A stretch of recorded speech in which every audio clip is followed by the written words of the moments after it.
Você já acordou ao lado de alguém e, mesmo com o calor do corpo dessa pessoa logo ao seu lado, sentiu um frio inexplicável por dentro? Não é falta de amor, é falta de profundidade. Existe algo acontecendo com os relacionamentos humanos que nenhuma geração anterior jamais viveu com tanta intensidade.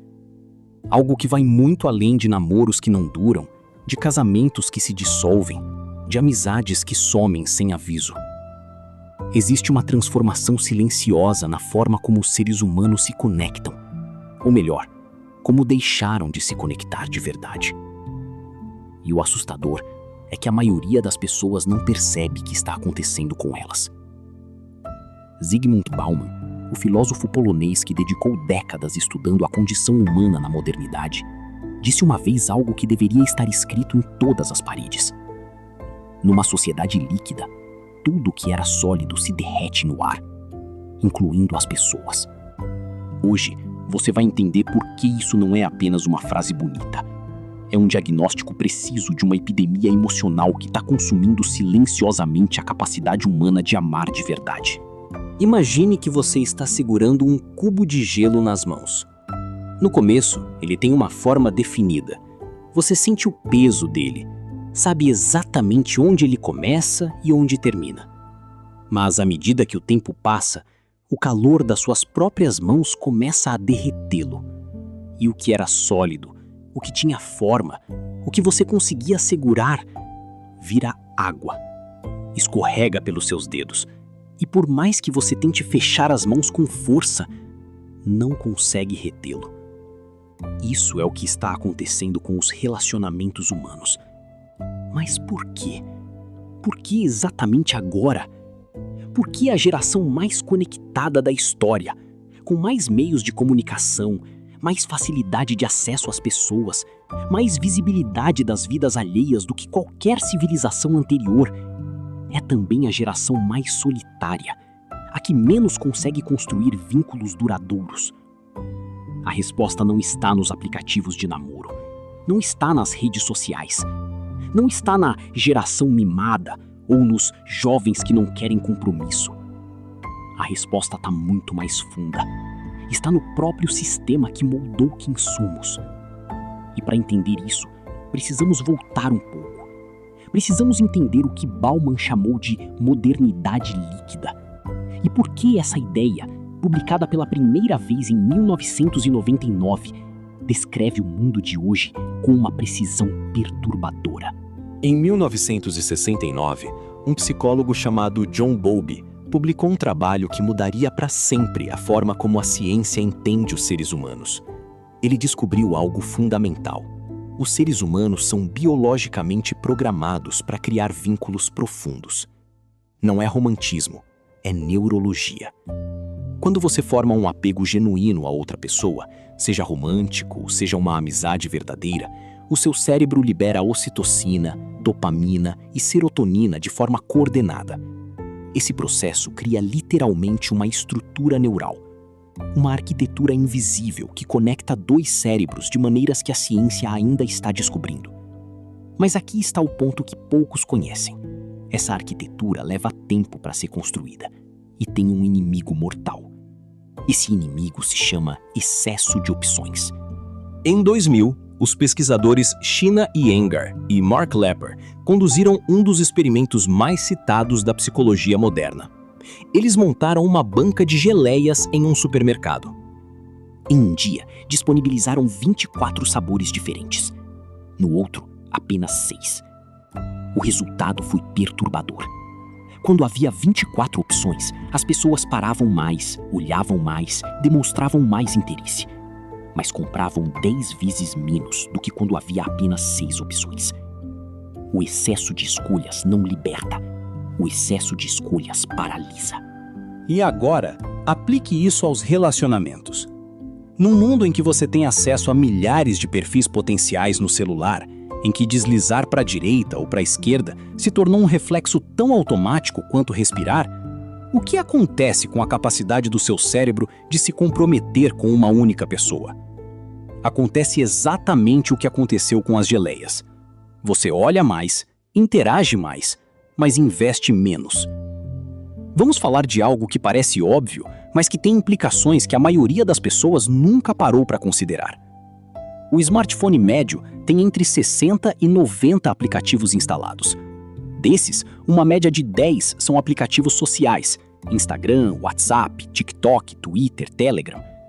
Um estudo da Universidade de Harvard, publicado em 2017, mostrou que compartilhar informações sobre si mesmo nas redes sociais ativa os mesmos centros de recompensa do cérebro que são ativados pelo sexo e pela comida. Leia de novo. Publicar um story ou receber um comentário ativa a mesma área do cérebro que a comida faz. Isso significa que você consegue, literalmente, satisfazer parte da sua necessidade de conexão humana sem nunca precisar se expor de verdade, sem nunca precisar ser vulnerável, sem nunca precisar lidar com o desconforto, a imprevisibilidade e a complexidade de outra pessoa real. Você consegue a dose de validação sem pagar o preço da intimidade.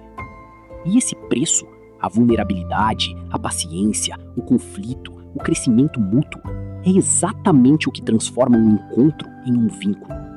É exatamente o que transforma duas pessoas em algo maior do que a soma das partes. Mas se você nunca precisa pagar esse preço, nunca vai conseguir o que só ele pode comprar. Em 1995, a pesquisadora Susan Harter publicou um estudo sobre o que ela chamou de selfie verdadeiro e selfie falso. Ela descobriu que adolescentes que aprendiam a apresentar versões diferentes de si mesmos para diferentes audiências desenvolviam, com o tempo, uma dificuldade crescente de identificar quem eles eram de verdade. Agora pense, o que as redes sociais fazem se não exatamente isso? Nos ensinam a construir, gerenciar e otimizar versões de nós mesmos para diferentes audiências. Você tem um perfil para o trabalho, um para os amigos próximos, um para o Instagram público, um para o grupo de família no WhatsApp. Você aprende a controlar o que aparece, quando aparece, como aparece. E há algo profundamente perturbador que acontece quando você passa anos fazendo isso.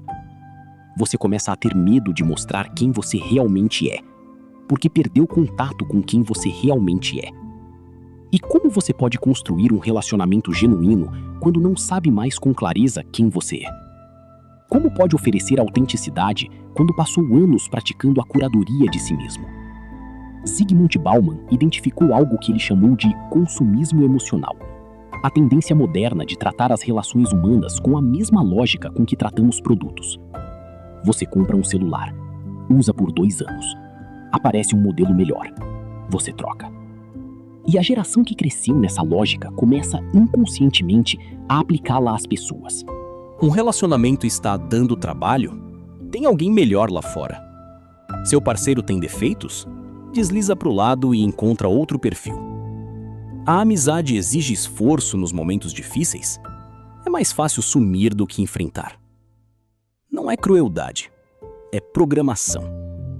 É o resultado previsível de uma sociedade que há 50 anos vem ensinando às pessoas que conforto é um direito, que desconforto é um erro, que se algo não está funcionando perfeitamente, você simplesmente troca por algo que funcione. Em 2014, o psicólogo Barry Schwartz publicou O Paradoxo da Escolha, um livro que deveria ser leitura obrigatória para qualquer pessoa que já terminou um relacionamento porque achava que merecia mais.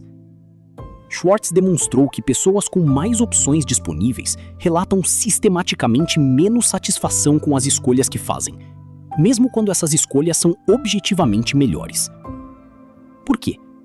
Porque com mais opções vem mais arrependimento potencial. E com mais arrependimento potencial vem menos entrega. Você nunca mergulha de cabeça num oceano se você está olhando para outros oceanos ao mesmo tempo. Aqui vem algo que vai mudar a forma como você pensa sobre amor. Um estudo conduzido pela Universidade de Rutgers, liderado pela antropóloga Helen Fisher, mapeou o cérebro de pessoas apaixonadas usando ressonâncias magnéticas funcionais. O resultado mostrou que o amor romântico ativa o núcleo caudado, a mesma região ativada pela cocaína. Sim, amor funciona como uma droga. Mas aqui está a parte que poucos mencionam.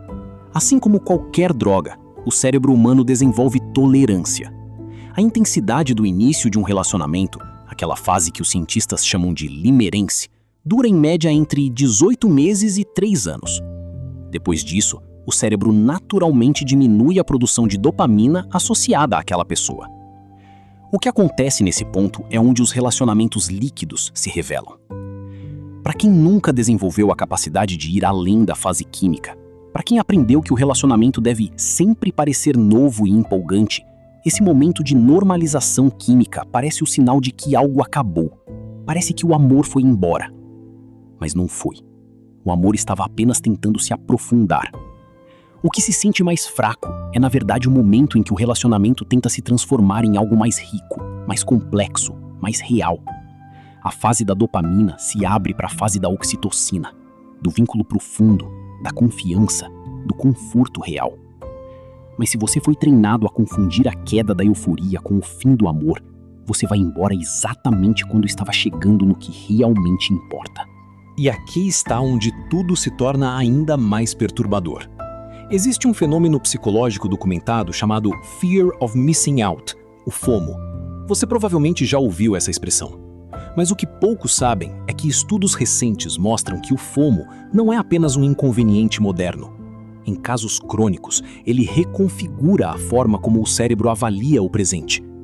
Uma pesquisa publicada no Journal of Social and Clinical Psychology em 2018 mostrou que pessoas com altos níveis de FOMO apresentam dificuldade estrutural em valorizar o que têm, porque o cérebro está constantemente processando o que poderia estar tendo. Agora, aplique isso a um relacionamento. Se o seu cérebro está cronicamente processando todas as outras possibilidades existentes, todos os outros perfis, todos os outros encontros potenciais, todas as outras versões da sua vida amorosa que poderiam existir, quanto espaço cognitivo e emocional sobra para você realmente estar no relacionamento que você tem? A resposta, segundo a ciência, é pouco, muito pouco. E isso nos leva a algo ainda mais sombrio. Existe um conceito na psicologia chamado presença parcial. É quando você está fisicamente presente em algum lugar, mas cognitivamente e emocionalmente em outro lugar. E estudos recentes mostram que a simples presença de um smartphone sobre a mesa, mesmo desligado, mesmo virado para baixo, reduz significativamente a qualidade da conversa e a percepção de conexão entre duas pessoas. Deixa isso absorver. O seu celular desligado, apenas presente, já diminui a qualidade da sua conexão com quem está ao seu lado. Agora, multiplique esse efeito por anos de relacionamento. Multiplique por cada jantar em que alguém estava no telefone, por cada conversa interrompida por uma notificação, por cada momento íntimo fragmentado por uma atualização de feed. O que você tem no final? Vamos falar do que ninguém quer dizer em voz alta. O maior problema dos relacionamentos líquidos não é a falta de amor, não é a falta de intenção, não é a falta de desejo de conexão. Pelo contrário, as pesquisas mostram que as gerações mais jovens desejam relacionamentos profundos mais do que qualquer geração anterior. Elas anseiam por conexão genuína. O problema é que o sistema que as criou nunca as ensinou como construir essa conexão. Ninguém aprende na escola sobre apego emocional. Ninguém aprende sobre janelas de vulnerabilidade, aqueles momentos específicos em que dois seres humanos têm a oportunidade de criar um vínculo que pode durar décadas. Ninguém aprende sobre regulação emocional, sobre como navegar o conflito sem destruir o que foi construído, sobre como diferenciar incompatibilidade real de simples desconforto evolutivo. Em vez disso, aprendemos sobre red flags. Aprendemos a identificar e catalogar defeitos. Aprendemos a criar listas de critérios impossíveis e a eliminar candidatos que não os atendam. Aprendemos a ser críticos do amor antes mesmo de aprender a amar. E aqui está a revelação mais perturbadora de todas.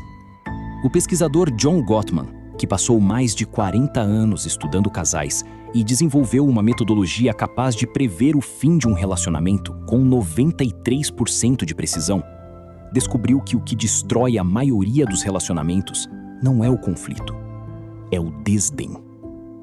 Desdém é diferente de raiva. Raiva significa que você ainda se importa, que ainda está engajado, que ainda acredita que algo pode mudar. Desdém é quando você começa a ver seu parceiro como inferior, como irritante, como um problema a ser resolvido ou evitado. E sabe o que alimenta o desdém mais do que qualquer coisa? A sensação constante de que você poderia estar em outro lugar, com outra pessoa, numa vida melhor. Num oceano infinito de opções, o desdém virou o estado padrão. Porque quando tudo parece descartável, todo mundo parece descartável. E aqui está o ponto que Bauman nunca disse explicitamente, mas que está nas entrelinhas de toda a sua obra. A liquidez não é apenas uma característica da modernidade. É uma escolha. É uma postura existencial que aprendemos a adotar porque parece mais segura. Porque se você nunca solidifica, nunca quebra. Se você nunca se compromete totalmente, nunca sofre totalmente. Se você mantém sempre uma saída de emergência emocional, nunca fica completamente exposto. Se você nunca mergulha de verdade, nunca se afoga. Mas também nunca aprende a nadar. E existe um custo enorme nessa segurança artificial. Existe uma solidão específica, a pior de todas, que só se sente quando você está cercado de conexões superficiais. Quando você tem centenas de amigos nas redes sociais e nenhum a quem ligar às 3 da manhã. Quando você já teve 10 relacionamentos e em nenhum deles foi verdadeiramente conhecido. Essa solidão não tem nome, mas tem um peso que dobra os joelhos. Então o que fazemos com tudo isso? Primeiro, precisamos entender que nomear o problema já é metade da solução. Saber que você foi moldado por um sistema que valoriza a quantidade sobre a qualidade, a velocidade sobre a profundidade, a conveniência sobre o compromisso, esse conhecimento já te dá poder sobre ele. Segundo, precisamos reaprender algo que as gerações anteriores sabiam de forma instintiva, mas que nós precisamos aprender de forma consciente. Vínculos profundos são construídos na fricção, não no conforto. São construídos nos momentos em que você escolhe ficar quando seria mais fácil ir. Nos momentos em que você ouve quando preferiria falar. Nos momentos em que você mostra quem você é de verdade, com todos os seus defeitos, com toda a sua complexidade, e descobre que a outra pessoa continua escolhendo você. É nesses momentos que a água se solidifica. E eu quero te deixar com uma última pergunta. Não é uma pergunta fácil. Na verdade, é provavelmente a pergunta mais difícil que você já vai se fazer sobre seus relacionamentos.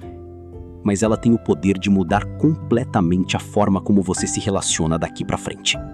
Quantas vezes você foi embora de um relacionamento, não porque ele havia acabado, mas porque você ficou com medo do que aconteceria se você ficasse? Pense nisso.